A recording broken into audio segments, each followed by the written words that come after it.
yes, everybody is making all kinds of drives. The enterprise drives are, there is really no one class of enterprise drives, there is a whole bunch of classes of enterprise drives. The real high performance, a petabyte drive was published I think 2 weeks ago, I forget who it was from, but yes, they make SLC drives. They can quote 250K cycles or north of that. So it's a very high cycle count. And yes, as enterprise guys look at that, and they do pay a premium for that. The market size is, however, very small. So that's the trade-off. So it all goes down to what is good enough. MLC can become good enough, and then suddenly there is really no demand for SLC, and TLC can also become good enough, and then again you'll have no demand for MLC, because to make it, it becomes cheaper. So we talked a little about read. The second thing we wanted to do was erase.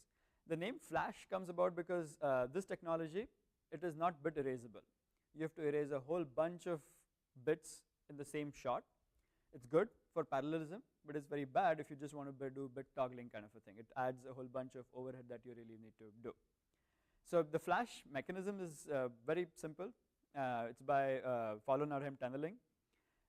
You apply a very high positive voltage on the well, hold the control gate to ground, create the large negative field that you want, and you can take off all the electrons from the floating gate that you have put. Characteristics are very textbook-like characteristics. They follow the log time behavior in terms of erase versus time, so very textbook-like behavior. And the erase is done very fast. So I want to, if I issue an erase command, a whole chunk of block, which is like 4 megabyte or 2 megabyte, is going to be erased in 1 millisecond. So if you amortize it over a bit, it's a very fast operation as compared to program. So program, the last operation that we really want to do, is again exactly the same but in the reverse direction. So you're applying a high voltage on the gate and grounding the substrate. The actual program time is relatively small as compared to erase, so you can finish the whole operation in something like 100 microsecond time. The beauty of NAND again here is it's all displacement current. There is no, the injection efficiency is essentially 1. You are not really wasting any current, unlike NOR, where you have to supply a whole bunch of current and then hope for some lucky electrons to actually go into the floating gate. And as a result, you can actually do a whole bunch of parallelism. So you can write 16K bytes in one shot, and that gives you very, very competitive throughputs in applications like cameras, smartphones, or even SSDs. So a low programming current is a key feature, and that enables the real parallelism that we have in NAND flash. The biggest risk in functionality for NAND is program disturb or program inhibit. So I'm trying to program you, that's great, but when you try to even put it in a small array, you need to make sure that that program operation is not messing up the rest of the data that you have written or you're going to write. So this is a very key part of NAND, and it always is the hardest one to meet as a device engineer. This is a very hard criteria to meet for every single technology. So I've probably worked on 4 technologies by now, and this is the problem that we really face, program disturb.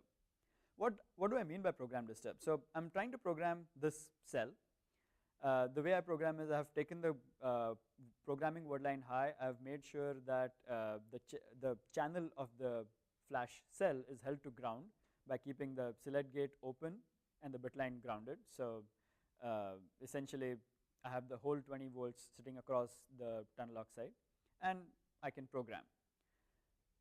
How do I make sure that the neighboring word, the other cells on the same word line, which is the odd page in this particular example, that doesn't get programmed? The way to do that is you make sure that the bit line is cut off from the world, and as a result, the substrate here doesn't really have any grounding going on. It's not connected to any fixed bias. So when you take all the word lines to program or inhibit, the voltage goes up, the channel comes along with it for a ride, and the field essentially reduces. So you have the channel going to something like 6, 7 volts. 6 minus 7 is much, much smaller than 0 minus, 6 minus 20 is 13, much smaller than Fn, and so you don't really get a disturb on this particular word line. So what you use is the capacitive coupling between the control gate and the channel to boost the channel high enough to actually inhibit programming.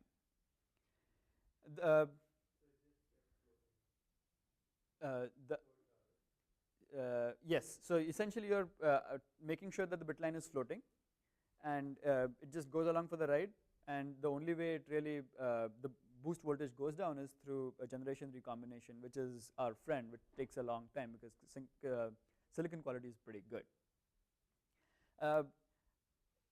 When I say capacitive coupled, you can clearly see that not only is the program voltage important, but also is the inhibit voltage.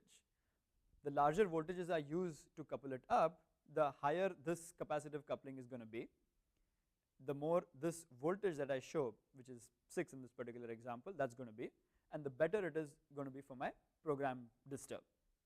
So one is tempted to just crank it up as high as you want, but there is another factor that limits us from doing that, and that is inhibit disturb. So what happens to the cells on the selected string now? We have grounded the channel. All of them are sitting at 0. We need to do that so that this guy programs at 20 volts. And if you crank up the voltage on the unselected word lines, the electric field on that word line is going to be pretty high, and those cells are going to start programming up. So that limits us from increasing the inhibit voltage too high, and that's what sets the engineering boundary, that you need to be able to go as high as you can, but not too high, because then it's going to have inhibit disturb concerns. So the program disturb is on the cells that are being programmed, whereas the inhibit cells are on the other word lines on the block and the string which is also being programmed. This, along with the other criteria that I mentioned in terms of read disturbs, are the two big reliability concerns for NAND, and then everything just gets worse with cycling, but essentially those are the two functionality risks that we have in terms of NAND. Any questions, comments? All right, so moving on, in terms of scaling. So we talked about basics of Flash. We know the structure, there is a floating gate, we know how to read, we know how to program, we know how to erase. Let's see how it actually behaves in real world when you start making things smaller and smaller. We probably are, at least I was when I was a grad student, a lot more aware about CMOS scaling issues than about Flash scaling issues. So how does CMOS work? You make all dimensions small, you make all voltages small, and that's how you keep scaling. Flash scaling is very different to that kind of an approach. You have a very hard limit in terms of how thin you can make the tunnel oxide or the gate oxide. You just can't go below 70 because you want to, you're trying to guarantee retention, and if you go below that, hopping silk, all that retention mechanisms kick in, and you lose retention. So it's set to a minimum thickness, and the thickness is around 70 angstroms. You try to go below that, you're essentially trading retention to other capabilities. So you can do that, which is the bread and butter of the whole of the MOSFET industry. They make high K and all that to make their effective gate oxide smaller. You can't really do that in Flash. The ONO has a very similar limit. You can't really go below a certain limit for exactly the same vertically filled reasons, and that is limited to around 120, 140 angstroms electrically. The other thing we do in CMOS, you scale down the voltages. No, you're not allowed to do that either, because you need to have 20 volts between the control and the channel to either program or erase, and making cells smaller laterally doesn't change that voltage at all. So you're stuck with very high voltages, you're stuck with very high vertical non-scaling stacks in some sense, but you want to make things smaller in the horizontal direction, and you can see that this is essentially not a engineer-friendly situation where you're actually increasing all kinds of fields, but not really allowing things to scale down proportionally.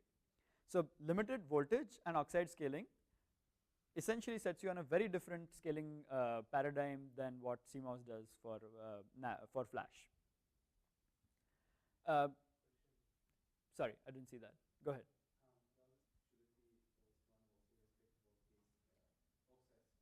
If you scale the oxide, the voltage goes down.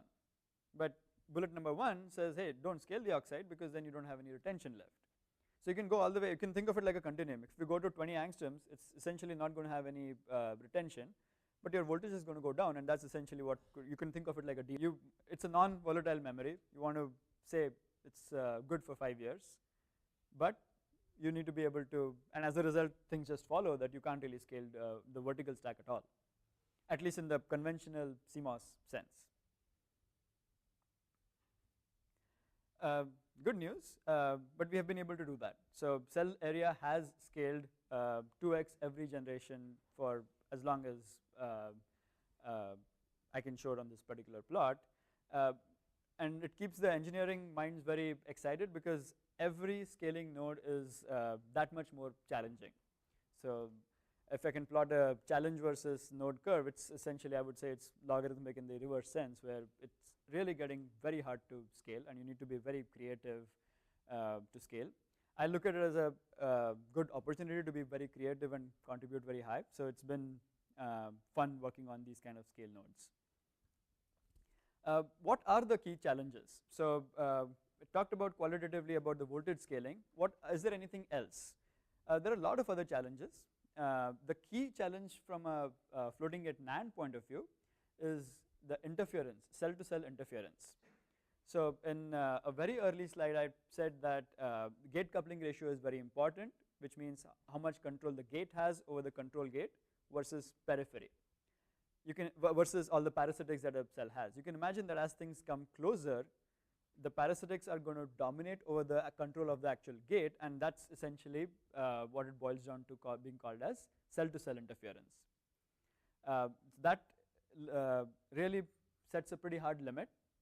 And in subsequent slides, what I'm going to try to do is tell you what the first principles limits are and what engineering solutions we have been using as an industry and at Intel and Micron to actually overcome those. So that's one key listing. We'll go into details in the subsequent slides. A few electron effects. We also went through a very simple equation which said as you scale down capacitances, the number of electrons that you need to program and retain a particular state are also going down proportionally. As you start dealing with few electrons, you have to start worrying about the next level of problem where random telegraph noise becomes a deal breaker in some sense, as well as program fluctuations where every electron, so if you're trying to put 10 electrons, you can either put 9 or 11, and that makes a pretty big difference to the VT you're programming. Those are pretty fundamental limits, and we deal with them, but they are pretty fundamental limits as you keep scaling the cell size. We also talked about the voltage scaling, so I won't repeat myself ahead, and then I'll go into what the other solutions would be for future scaling and trends. Cell-to-cell interference. So with scaling, the influence of the neighboring cells becomes important as well. So a really thorough, so you can see in just a cross-section 2D diagram, you can see neighbor control gates coming closer to the floating gate. That capacitance is going to go up. The source and drain capacitance is going to go up. The word line to word line or floating gate to floating gate in the word line direction, that capacitance is going to go up. And exactly the same thing happens in the other direction also. Now this is a good picture maybe for a 100 nanometer node, but as you keep scaling down, you need to worry about many, many second order effects also. For example, the depletion layer, so you have a floating gate to channel coupling, which we don't even know the existence of at the 70 nanometer node, but it's a very large portion of our floating gate node today. And what really happens here is floating gate potential of cell 1 affects the inverted channel of the cell 2 shown here. So effectively, if cell 1 is programmed, a higher gate potential is required to achieve the same inversion layer, whereas if it's not, you need a lower voltage. So that adds to the effective coupling, and this is not a direct floating gate to floating gate like a 2-conductor parallel plate kind of a problem. This is actually affecting your depletion regions at the bottom. So it's the next layer of the problem, and as a result, capacitances go pretty non-linearly in terms of being increased. So try to plot a historic trend. Floating gate interference would have become about 50% of a cell or 50% of the whole capacitance at the node that we are making today. So we are at a 20 nanometer node, and historic projections, if we weren't trying to be smart about things, we would have had essentially no control from the gate. All of the cell would have been controlled from the parasitics. So what did we really do? Again, the idea is pretty simple. The tricks are actually making sure it works. We put air gaps to essentially reduce the dielectric constant, and as a result, capacitance. So we've tried putting air gaps in different way, and this is our paper in IDM 2 years ago. And in our 25 nanometer node, we actually were the first ones to actually put an air gap. I think Professor Saraswat's student did something similar in the bitline direction long time ago. But we actually are putting it very, very close to the cell right there, and that has been a savior in terms of coupling. So you can see at the 25 nanometer node, where we would have been something like 37%, we are actually more like a very, very manageable 25%, and gave us at least 1, maybe 2 scaling node opportunities to actually make things work further. So we put an air gap between the floating gates.